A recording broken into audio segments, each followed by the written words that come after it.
ପିଠା ତ ଆପଣମାନେ ଅନେକ ଥର ବନେଇକି ଖାଉଥିବେ, କିନ୍ତୁ ଏମିତି ନୂଆ ପ୍ରୋସେସ୍‌ରେ ପିଠା ବନାନ୍ତୁ, ଦେଖିବେ 2 ପିସ୍ ବଦଳରେ 4 ପିସ୍ ଖାଇଲେ ବି ପେଟ ତ ପୁରିବ କିନ୍ତୁ ମନ ଭରିବନି। ଭାରି ସୁଆଦିଆ ଲାଗିବ ଆଉ ଗୋଟେ ସପ୍ତାହ ପର୍ଯ୍ୟନ୍ତ ଆପଣମାନେ ରଖିକିରି ଖାଇପାରିବେ।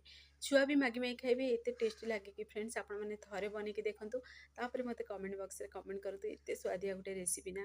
ତ ଆପଣମାନେ ଫୁଲ୍ ଭିଡ଼ିଓକୁ ୱାଚ୍ କରନ୍ତୁ। ଭିଡ଼ିଓ ଯଦି ପସନ୍ଦ ଆସିବ ଲାଇକ୍ କରନ୍ତୁ, ସେୟାର କରନ୍ତୁ, ଚ୍ୟାନେଲ୍ ନୂଆ ଥିଲେ ସବସ୍କ୍ରାଇବ୍ କରନ୍ତୁ। ତ ଚାଲନ୍ତୁ ଲେଟ୍ ନ କରି ରେସିପିଟି ଆଜି ଆମେ ପ୍ରସ୍ତୁତ କରିବା। ଫୁଲ୍ ଭିଡ଼ିଓକୁ ୱାଚ୍ କରନ୍ତୁ। ନମସ୍କାର, ଜୟ ଜଗନ୍ନାଥ ଫ୍ରେଣ୍ଡସ୍, ଝିଲି କୁକିଂକୁ ଆପଣମାନଙ୍କୁ ଅନେକ ଅନେକ ସ୍ୱାଗତ। ସୁପର ଟେଷ୍ଟି ପିଠା ରେସିପିଟି ବନେଇବା ପାଇଁ ପ୍ରଥମେ ଗୋଟେ କରେଇ ନେବା, ସେଇଥିରେ ଆମେ ଏଡ଼୍ କରିଦେବା 2 ଗିନା ପାଣି ଏଡ଼୍ କରିଦେବା। ଯେହେତୁ ଏଇଠି ମୁଁ ନେବି 1 ଗିନା ସୁଜି ନେବି ଆଉ 1 ଗିନା ସେଇଥିରେ ମୁଁ ଏଡ଼୍ କରିଦେଇଛି ମଇଦା ଏଡ଼୍ କରିବି, ତ ମୁଁ ଏଇଠି 2 ଗିନା ପାଣି ନେଇଛି। ତ ଆପଣମାନେ ସେମିତି କପ୍ କି ଯେକୌଣସି ଗିନାର ମେଜରମେଣ୍ଟରେ ନେବେ। ତାପରେ ସ୍ୱାଦ ଅନୁସାରେ ଦେଇଦେବା ଲୁଣ ଆଉ ଯେତିକି ମିଠା ଖାଇବେ ନା ସେ ଅନୁସାରେ ଚିନିକୁ ଏଡ଼୍ କରିଦେବେ। ଗୋଟେ ବଡ଼ ଚାମଚ ସେଥିରେ ଏଡ଼୍ କରିଦେବା ରିଫାଇନ୍ ତେଲ, ଭଲ ଫ୍ଲେଭର୍ ପାଇଁ ବୋଲି ପାନମଧୁରୀ ଏଡ଼୍ କରିବା। ପାନମଧୁରୀ ବଦଳରେ ଆପଣମାନେ ଯଦି ଅଳେଇଚର ଫ୍ଲେଭର୍ ଆପଣମାନଙ୍କୁ ପସନ୍ଦ, ତାହେଲେ ଅଳେଇଚ ଗୋଲମରିଚ ବି ଏଥିରେ ଏଡ଼୍ କରିପାରିବେ। ତ ଏବେ ଆମେ ଭଲସେ ଟିକେ ମିକ୍ସ କରିଦେବା, ଚିନି ମେଲ୍ଟ ହେଲା ପର୍ଯ୍ୟନ୍ତ ଟିକେ ଆମେ ଅପେକ୍ଷା କରିବା। ତ ଦେଖନ୍ତୁ ଏଠି ଆମର ଚିନିଟା ପୁରା ମେଲ୍ଟ ହେଇସାରିଲାଣି। ତ ପ୍ରଥମେ କ'ଣ କରିବା ନା, ଗୋଟେ ଛୋଟ ଗିନାରେ ଆମେ ସୁଜି ନେଇଯିବା 1 ଗିନା।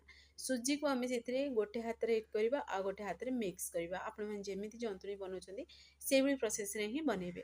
ଆଉ ସୁଜି ଏଠି ମୁଁ ନେଇଛି ଆଉ ମଇଦା ନେଇଛି, ମଇଦା ବଦଳରେ ଆପଣମାନେ ଅଟା ବି ନେଇପାରିବେ। ନହେଲେ କେବଳ ସୁଜିରେ ବି ବନେଇ ପାରିବେ, କେବଳ ମଇଦା କି ଅଟାରେ ବି ବନେଇ ପାରିବେ। ତାପରେ ଦେଖନ୍ତୁ ଆଉ ଗୋଟେ ସେଥିରେ ଗିନା ଏଡ଼୍ କରିଦେଲି ମୁଁ ମଇଦାକୁ ଆଉ ଭଲସେ ଟିକେ ଏଠି ମିକ୍ସ କରିଦେଲି। ମିକ୍ସ ହେଇସାରିବା ପରେ ଗୋଟେ ଡୋ ବନିକି ରେଡ଼ି ହେଇଯିବ। ବା ଆପଣମାନେ ତ ଅନେକ ଥର ଜନ୍ତୁଣି ବନେଇଥିବେ। ତ ଦେଖନ୍ତୁ ଆମର ପରଫେକ୍ଟଲି ଗୋଟେ ଜନ୍ତୁଣି ବନିକି ରେଡ଼ି ହେଇସାରିଛି। ତ ଏବେ ଆମେ ଭଲସେ ଟିକେ ୟାକୁ ମିକ୍ସ କରିଦେବା ଆଉ ଟିକେ ହାଲକା ଥଣ୍ଡା ହେଇସାରିବା ପରେ ଆମେ ଗୋଟେ ପ୍ଲେଟ୍‌କୁ ବାହାର କରିଦେବା। ଫ୍ରେଣ୍ଡସ୍ ଆପଣମାନେ ଫୁଲ୍ ଭିଡ଼ିଓକୁ ୱାଚ୍ କରିକି ବନାନ୍ତୁ। ଦେଖିବେ ଯଦି ପ୍ରଥମ ଥର ବି ବନଉଛନ୍ତି ନା ପରଫେକ୍ଟ ବନିକି ରେଡ଼ି ହେବ ଆଉ ଭାରି ସୁଆଦିଆ ଲାଗେ ଖାଇବା ପାଇଁ। ତ ଦେଖନ୍ତୁ କେତେ ବଢ଼ିଆ ଆମର ଏଠି ଡୋଟା ବନିକି ରେଡ଼ି ହେଇସାରିଛି ବା ଜନ୍ତୁଣିଟା ବନିକି ରେଡ଼ି ହେଇସାରିଛି। ଅଳ୍ପ ଟିକେ ଆମେ ସେଇଥିରେ ରିଫାଇନ୍ ତେଲ ଏଡ଼୍ କରିଦେବା। ରିଫାଇନ୍ ତେଲ ବଦଳରେ ଆପଣମାନେ ଘିଅ ବି ଏଡ଼୍ କରିପାରିବେ। ତାପରେ ହାତର ହେଲ୍ପରେ ଟିକେ ଭଲସେ ୟାକୁ ମିକ୍ସ କରିବା। ଯେହେତୁ ବହୁତ ଗରମ ଅଛି, ତ ମୁଁ ଭାବିଲି ଗୋଟେ ଗିନାର ହେଲ୍ପରେ ତାକୁ ଟିକେ ଭଲସେ ଟିକେ ଚକୁଡ଼ି ଦେବା। ବା ଯେମିତି ଦେଖିବେ ଇଏ ପୁରା ଖୋଆ ଭଳି ଦେଖାଯିବ ନା, ସେ ପର୍ଯ୍ୟନ୍ତ ଯଦି ୟାକୁ ଭଲସେ ଟିକେ ଦଳିବେ ବା ଚକୁଡ଼ିବେ, ଯେତେ ଭଲସେ ଚକୁଡ଼ିବେ ନା ସେତେ ବଢ଼ିଆ ସେ ଖାଇବା ପାଇଁ ମାନେ ସେପ୍‌ଟା ତା'ର ଭଲ ପିଠାର ବନିବ ଆଉ ଖାଇବା ପାଇଁ ଟେଷ୍ଟି ବି ଲାଗିବ। ତ ଦେଖନ୍ତୁ ଆକୁ ମୁଁ ଯେମିତି ଆପଣମାନେ ଗୋଲାପ ଜାମୁନ ପାଇଁ ତାକୁ ଭଲସେ ଟିକେ ମିକ୍ସ କରୁଥିବେ, ଛେନା ଭଳି ତାକୁ ପୁରା ଦଳୁଥିବେ, ସେଇଭଳି ପ୍ରୋସେସ୍‌ରେ ଟିକେ ଦଳିକି ତାକୁ ଦେଖନ୍ତୁ ଏଇଭଳି ଗରମ ଥିବା ସମୟରେ ଗ୍ଲାସ୍ ହଉ ଗିନାର ହେଲ୍ପରେ ବି ଆପଣମାନେ ଏଇଭଳି ଗୋଟେ ସଫ୍ଟ ଡୋ ବନେଇକି ରେଡ଼ି କରିପାରିବେ। ଆଉ ଦେଖନ୍ତୁ ଟିକେ ହାଲକା ଥଣ୍ଡା ହେଇସାରିଲା, ତାପରେ ମୁଁ ଆପଣମାନଙ୍କୁ ଦେଖଉଛି ପୁଣି ଥରେ ଦେଖନ୍ତୁ ହାତର ହେଲ୍ପରେ ତାକୁ ଭଲସେ ମୁଁ ତାକୁ ଟିକେ ଚକୁଡ଼ି ଦେଉଛି। ଆଉ ବହୁତ ବଢ଼ିଆ ଯେତେ ଭଲସେ ଚକୁଡ଼ିବେ, ମୁଁ ପୁଣି ଥରେ କହୁଛି ଆପଣମାନଙ୍କୁ, ସେତେ ବଢ଼ିଆ ସେ ଆମର ଟେଷ୍ଟ ଆସିବ ପିଠାର। ଆଉ ପିଠାଟା ଦେଖିବେ ଅଧିକା ସ୍କ୍ରାଚ୍ ହେବନି। ଏଇ ପିଠାଟା ଦେଖିବେ ଟିକେ ହାଲକା ଯଦି ସ୍କ୍ରାଚ୍ ରହିଲେ ବି ଖାଇବା ବି ସୁଆଦିଆ ଲାଗିବ। କିନ୍ତୁ ଦେଖିବେ ଯଦି ଆପଣମାନେ ଏଇଭଳି ପ୍ରୋସେସ୍‌ରେ ବି ଆପଣମାନେ ଚାହିଁଲେ ଗୋଲାପ ଜାମୁନ ବି ବନେଇକି ରେଡ଼ି କରିପାରିବେ। ମାନେ ଗୋଲାକାର ସେପ୍ ଦେଇକି ତାକୁ ଚିନି ସିରା ଡୁବାଇ ବି ଆପଣମାନେ ଖାଇପାରିବେ ଏ ଡୋରେ। ତ କେତେ ବଢ଼ିଆ ଗୋଟେ ରେସିପି, ମାନେ ଖାଇବା ସମୟରେ ଦେଖିବେ ଗୋଲାପ ଜାମୁନର ବି ଟେଷ୍ଟ ଆସିବ, ପିଠାର ବି ଟେଷ୍ଟ ଆସିବ, ଭାରି ସୁଆଦିଆ ଲାଗେ ଖାଇବା ପାଇଁ। ତ ଆପଣମାନେ ଚାହିଁଲେ ଏଇ ସମୟରେ ଅମୁଲ ବି 2ରୁ 3 ଚାମଚ ବି ଏଡ଼୍ କରିପାରିବେ। ତ ଏବେ କ'ଣ କରିବା ନା, ହାତରେ ଆମେ ୟାକୁ ସେପ୍ ଦେବା। ତ ଏଇଭଳି ପ୍ରୋସେସ୍‌ରେ ଆମେ ଗୋଲାକାର ସେପ୍ ବନେଇଦେବା। ବନେଇ ଦେଇକିରି ତାପରେ କ'ଣ କରିବା ନା, ଗୋଟେ ଆମେ ଛୁରୀର ହେଲ୍ପରେ ତାକୁ ଆମେ ସେପ୍ ଦେବା। ତ ନିଜ ମନ ପସନ୍ଦ ଅନୁସାରେ ଆପଣମାନେ ଏଠି ସେପ୍ ଦେଇପାରିବେ।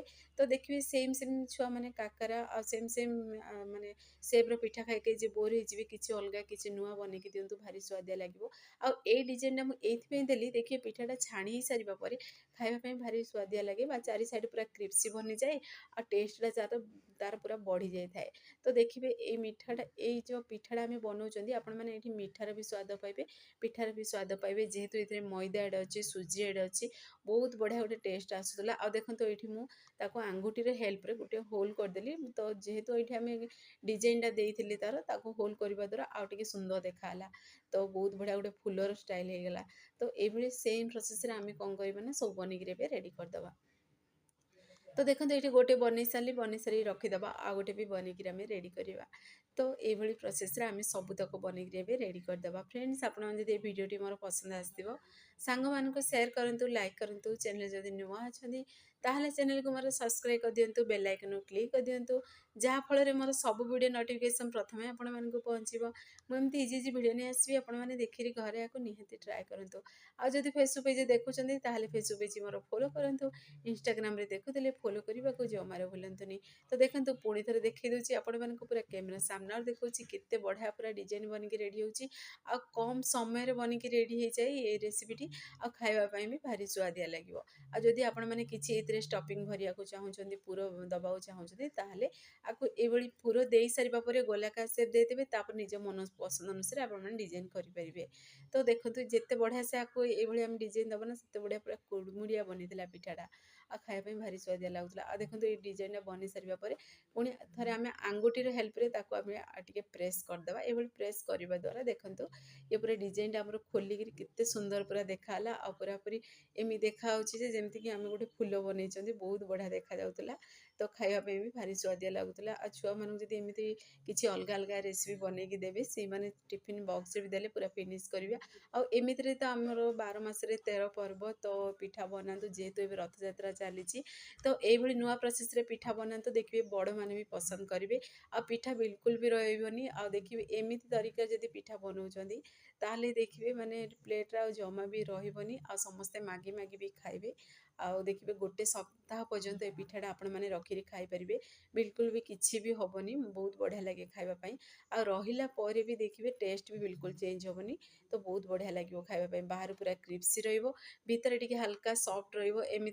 ଏମିତି ଲାଗିବ ଯେ ମାନେ ଗୋଲାପ ଜାମୁନର ବି ଟେଷ୍ଟ ଆସିବ। ଆଉ ପୁଣି ଦେଖିବେ ଯେମିତିକି ଗୁଲଗୁଲାର ବି ଟେଷ୍ଟ ଆସିବ।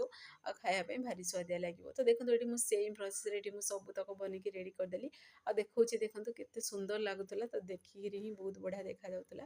ତ ଆପଣମାନେ ଯଦି ମିଠା ଖାଇବାକୁ ଅଧିକା ପସନ୍ଦ କରନ୍ତି ତାହେଲେ ପିଠାଟା ବନି ସାରିବା ପରେ ଆପଣମାନେ ଚିନି ଶିରାରେ ବି ଆକୁ ବୁଡ଼େଇକିରି ବି ଖାଇପାରିବେ। ଖାଇବେ ଯଦି ତାହେଲେ ଦେଖିବେ ମାନେ ରାତିରେ ଯଦି ବନାଉଛ ଚିନି ଶିରାରେ ତାକୁ ରଖିଦେବେ। ଯେମିତି ଗୋଲାପ ଜାମୁନ ପାଇଁ ପ୍ରୋସେସ୍ ବନାଉଛନ୍ତି, ଚିନି ଶିରାଟା ବନି ସାରିବା ପରେ ଆମେ ସେଥିରେ ଗୋଲାପ ଜାମୁନକୁ ଏଡ଼୍ କରୁ। ସେଇଭଳି ପ୍ରୋସେସ୍ରେ ଏଇ ପିଠାଟାକୁ ଯଦି ଏଡ଼୍ କରିଦେବେ, ସକାଳୁ ଯଦି ଖାଇବେ ତାହେଲେ ବି ଦେଖିବେ ପୁରା ସଫ୍ଟ ବନିଯାଇଥିବ ଆଉ ସୁନ୍ଦର ବି ଦେଖାଯାଉଥିବ। ଖାଇବା ପାଇଁ ବି ସୁପର ଟେଷ୍ଟି ଲାଗିବ। ତ ତାକୁ 3 ରୁ 4 ଘଣ୍ଟା କିନ୍ତୁ ଛାଡ଼ିଦେବେ। ଚିନି ଶିରାକୁ ଭଲସେ ସେ ଏବଜର୍ଭ କରିଦେଲେ ପୁରା ସଫ୍ଟ ବନିଯିବ। ତ ଦେଖନ୍ତୁ ମୁଁ ଏଇଠି ଗୋଟେ କରେଇରେ କିଛି ତେଲ ନେଇଛି। ତେଲ ବଦଳରେ ଆପଣମାନେ ଘିଅ ବି ନେଇପାରିବେ। ତ ତେଲଟା ହାଲକା ଉଷୁମ ଥିଲା, ମୁଁ ଏଡ଼୍ କରିଦେଲି। ଆଉ ପ୍ରଥମରୁ ହାଲକା ଉଷୁମ ତେଲ ଟିକେ ଆମେ ଭାଜିଦେବା। ତାପରେ ଆମେ ତାକୁ ମିଡ଼ିୟମ୍ ଫ୍ଲେମ୍ରେ ହିଁ ଫ୍ରାଏ କରିବା। ଆକୁ ମିଡ଼ିୟମ୍ ଫ୍ଲେମ୍ରେ ହିଁ ଫ୍ରାଏ କରିବେ, ନହେଲେ ଦେଖିବେ ଯଦି ହାଇ ଫ୍ଲେମ୍ରେ ଫ୍ରାଏ କରିବେ ବାହାରୁ କ୍ରିପ୍ସି ହେଇଯିବ ଆଉ ଭିତରଟା ଭଲସେ ସିଝିବନି। ଭିତର ପର୍ଯ୍ୟନ୍ତ ଗଲା ମାନେ ସ୍ଲୋ ଆଞ୍ଚରେ ଯଦି ଫ୍ରାଏ କରିବେ କ୍ରିପ୍ସି ରହିବ। ମିଡ଼ିୟମ୍ ଫ୍ଲେମ୍ରେ ହିଁ ଫ୍ରାଏ କରନ୍ତୁ। ସ୍ଲୋ ଆଞ୍ଚରେ କରିବା ଦରକାର ନାହିଁ କି ହାଇ ଆଞ୍ଚରେ କରିବା ଦରକାର ନାହିଁ। ମିଡ଼ିୟମ୍ ଫ୍ଲେମ୍ରେ ଯଦି ଆକୁ ବନେଇବେ ତାହେଲେ ପରଫେକ୍ଟ ବନିକି ରେଡ଼ି ହେବ। ଆଉ ଦେଖନ୍ତୁ ଟିକେ ଫ୍ରାଏ ହେଇସାରିବା ପରେ ତାକୁ ଓଲଟ ପାଲଟ କରିକିରି ଆମେ ଆକୁ ପିଠାକୁ ଫ୍ରାଏ କରିବା। ଆଉ ଦେଖନ୍ତୁ ତେଲରେ ଆମେ ଏଡ଼୍ କରିଛନ୍ତି, ଆଉ ତେଲରେ ବି କେତେ ସୁନ୍ଦର ବି ଦେଖାଯାଉଛି। ବହୁତ ବଢ଼ିଆ ଲାଗୁଥିଲା, ଖାଇବା ପାଇଁ ବି ଟେଷ୍ଟ ବହୁତ ଜବରଦସ୍ତ ଥିଲା। ଆଉ ଏ ଡିଜାଇନ୍ଟା ପାଇଁ ଟେଷ୍ଟ ବଢ଼ିଯାଇଥିଲା, ଯେହେତୁ ପୁରା କ୍ରିପ୍ସି ରହୁଥିଲା ଖାଇବା ପାଇଁ। ତ ମାନେ ଖାଇବା ସମୟରେ ଆବାଜ ହେବ। ଆପଣମାନେ ଥରେ ବନେଇକି ଦେଖନ୍ତୁ, ତାପରେ ଆପଣମାନଙ୍କ ଅନୁଭୂତି ମୋ ସହିତ ସେୟାର କରନ୍ତୁ। ଆପଣମାନେ ତ ଅନେକ ଥର ପିଠା ବନେଇକି ଖାଇଥିବେ, କିନ୍ତୁ ଏଇ ପିଠାଟାକୁ ଯଦି ଟ୍ରାଏ କରୁଛନ୍ତି ତାହେଲେ ମୋତେ କମେଣ୍ଟ ବକ୍ସରେ କମେଣ୍ଟ କରନ୍ତୁ। ଫ୍ରେଣ୍ଡସ୍, ଆପଣମାନେ ତ ଭିଡ଼ିଓ ଦେଖୁଛନ୍ତି, କିନ୍ତୁ କେଉଁ ଜିଲ୍ଲାରୁ ଦେଖୁଛନ୍ତି କମେଣ୍ଟ ମାଧ୍ୟମରେ ଜଣାନ୍ତୁ। ମୋତେ ବି ଖୁସି ଲାଗିବ ଭିଡ଼ିଓ କେଦୂର ପର୍ଯ୍ୟନ୍ତ ପହଞ୍ଚୁଛି। ଆଉ ଦେଖନ୍ତୁ କେତେ ବଢ଼ିଆ ପୁରା ଗୋଲ୍ଡେନ୍ କଲର୍ ଆସିଗଲାଣି। ଆଉ ଗୋଟେ ପିଠାଟି ଆପଣମାନଙ୍କୁ କ୍ୟାମେରା ସାମ୍ନାରେ ଦେଖୁଛି, ଗୋଟେ ଛୋଟ ମିନି ପିଠା ଏଠି ବନେଇଥିଲି। ସେ ପିଠାଟା ପ୍ରଥମେ ବନିକି ରେଡ଼ି ହେଇଗଲା, ତ ଆପଣମାନଙ୍କୁ ମୁଁ ଦେଖାଉଥିଲି ଦେଖନ୍ତୁ। ଆଉ ଦେଖନ୍ତୁ ଏଇଠି ଆଉ 4 ପିସ୍ ଯେଉଁ ପିଠା ଅଛି ତାକୁ ବି ଆମେ ଓଲଟ ପାଲଟ କରି ଟିକେ ଫ୍ରାଏ କରିଦେବା। ଏ ପିଠାଟା ବି ବନିଗଲାଣି ଅଲରେଡ଼ି। ଆଉ ଦେଖନ୍ତୁ କେତେ ସୁନ୍ଦର ବି ଦେଖାଯାଉଛି। ବାହାରୁ ପୁରା କ୍ରିପ୍ସି ଅଛି, ଭିତରେ ହାଲକା ସଫ୍ଟ ରହିଛି। ଆଉ ବହୁତ ବଢ଼ିଆ କୁଡ଼ମୁଡ଼ିଆ ଆବାଜ ବି ହେଉଥିଲା ଖାଇବା ସମୟରେ। ତ ସେମ୍ ପ୍ରୋସେସ୍ରେ କ'ଣ କରିବା ନା, ଆମେ ସବୁତକ ପିଠାକୁ ବନେଇଦେବା। ବନେଇ ଦେଇକିରି ଗୋଟେ ଷ୍ଟେନର୍କୁ ବାହାର କରିଦେବା। ଏକ୍ସଟ୍ରା ତେଲ ଯଦି ଥିବ ତାହେଲେ ବାହାରି ପଡ଼ିବ। ତ ଖାଇବା ପାଇଁ ଟେଷ୍ଟି ବି ଲାଗିବ।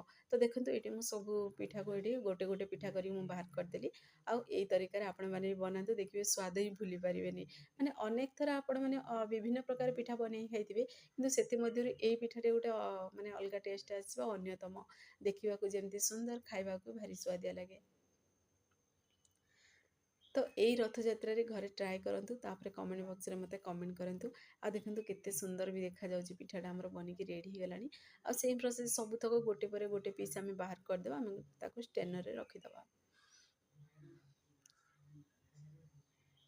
ତ ଦେଖିବେ ଏବେ ବାହୁଡ଼ା ଯାତ୍ରା ପର୍ଯ୍ୟନ୍ତ ମାନେ ଠାକୁରଙ୍କ ପାଖରେ ଘରେ ସବୁବେଳେ ପିଠାପଣା ହୁଏ। ଯେଉଁମାନେ ପୂଜା କରୁଛନ୍ତି ତ ଦେଖିବେ ସବୁବେଳେ ଗୋଟେ ଗୋଟେ ଆଇଟମ୍ ଆପଣମାନେ ପୂଜା କରନ୍ତୁ। ଏବେ ଯେହେତୁ ଏବେ ରଥଯାତ୍ରା ଚାଲିଛି, 56 ଭୋଗ ପୂଜା ହେଉଛି। ତ ଆପଣମାନେ ଚାହିଁଲେ ମୋ ଭିଡ଼ିଓ ମୁଁ ଆପଣମାନଙ୍କୁ ସେୟାର କରିଛି, ମୋର ଚ୍ୟାନେଲରେ ଦେଖିବେ ଯାଇକି 56 ଭୋଗ ରେସିପି ବି। ଆଉ ଯଦି କିଛି ପ୍ରଡ଼କ୍ଟ ବି ନେବାକୁ ଚାହୁଁଛନ୍ତି ମୁଁ ଟେଗ୍ କରିଛି ତଳେ, ଚାହିଁଲେ ଆପଣମାନେ ପ୍ରଡ଼କ୍ଟ ସେଇଥିରୁ କିଛି ବି ଆପଣମାନଙ୍କ ମନ ପସନ୍ଦ ଅନୁସାରେ କୁକିଂର ହିଁ କିଛିଟା ମୁଁ ଟୁଲ୍ସ ସେଥିରେ ସେୟାର କରିଛି। ଆପଣମାନେ ଚାହିଁଲେ ସେଥିରେ ଯାଇକିରି ମାନେ ପୁରା ଶସ୍ତା ବି ଅଛି। ଆଉ ଦେଖିବେ ମାନେ କମ୍ ପ୍ରାଇସ୍ରେ ବି ମିଳିବ, ଶସ୍ତା ବା କମ୍ ପ୍ରାଇସ୍ରେ ଆପଣମାନେ ତାକୁ ଅର୍ଡ଼ର୍ କରିପାରିବେ। ତ ଦେଖନ୍ତୁ ଫାଇନାଲି ଆଉ ଗୋଟେ ଷ୍ଟେପ୍ ବି ବନିକି ରେଡ଼ି ବି ହେଇଗଲାଣି। ତ ଏଇଭଳି ଆମେ ସେମ୍ ପ୍ରୋସେସ୍ରେ ସବୁତକ ବନେଇଦେବା। ଗୋଟେ ପ୍ଲେଟ୍କୁ ବାହାର କରିକି ଆପଣମାନଙ୍କୁ ଦେଖେଇଦେବି, ଆଉ ଦେଖେଇବି ଆପଣମାନଙ୍କୁ କେମିତି ଖଣ୍ଡ କରିକିରି କେମିତି କ'ଣ ବନିଛି, କ୍ରିସ୍ପି ବନିଛି ଆଉ ଭିତରେ ପୁରା ସଫ୍ଟ ଅଛି। ତ ଫୁଲ୍ ଭିଡ଼ିଓକୁ ୱାଚ୍ କରନ୍ତୁ। ଛୋଟ ଛୋଟ ଟିପ୍ସକୁ ଫଲୋ କରିକି ଯଦି ବନେଇବେ ପୁରାପୁରି ଇଜି ପ୍ରୋସେସ୍ରେ ବନିକି ରେଡ଼ି ହେବ। ପିଠା ଯଦି କେବେ ବି ବନେଇ ନାହାନ୍ତି ନା, ତାହେଲେ ବି ଆପଣମାନେ ବନେଇ ପାରିବେ। ଏତେ ପୁରା ଇଜି ପ୍ରୋସେସ୍ରେ ଏ ପିଠାଟା ବନିକି ରେଡ଼ି ହେଉଥିଲା ଆଉ ବହୁତ ସୁନ୍ଦର ବି ଦେଖାଯାଉଥିଲା। ତ ଦେଖନ୍ତୁ ଫାଇନାଲି ଆମର କେତେ ସାରା ପୁରା ପିଠା ବନିକି ରେଡ଼ି ହେଇଛି ଆଉ କେତେ ସୁନ୍ଦର ବି ଦେଖାହେଉଛି। ତ ଏବେ ଚାଲନ୍ତୁ ଆପଣମାନଙ୍କୁ ଗୋଟେ ପାଖରୁ ବି ପିଠାଟି ମୁଁ ଦେଖେଇ ଦେଉଛି କେମିତି କ'ଣ ବନିଛି ଦେଖନ୍ତୁ।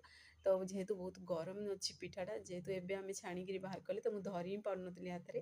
ତ ଚାଲନ୍ତୁ ଆଉ ଗୋଟେ ପିଠା ଟିକେ ହାଲକା ଥଣ୍ଡା ହେଇଯାଇଛି, ପ୍ରଥମେ ବନେଇଥିଲି ଏ ପିଠାଟାକୁ।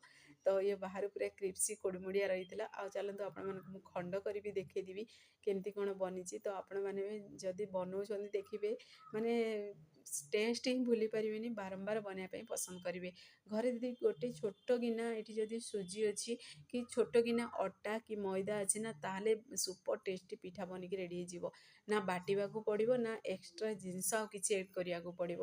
ପୁରାପୁରି ସହଜ ଉପାୟରେ ବନିବ। ତ ଆପଣମାନେ ଟ୍ରାଏ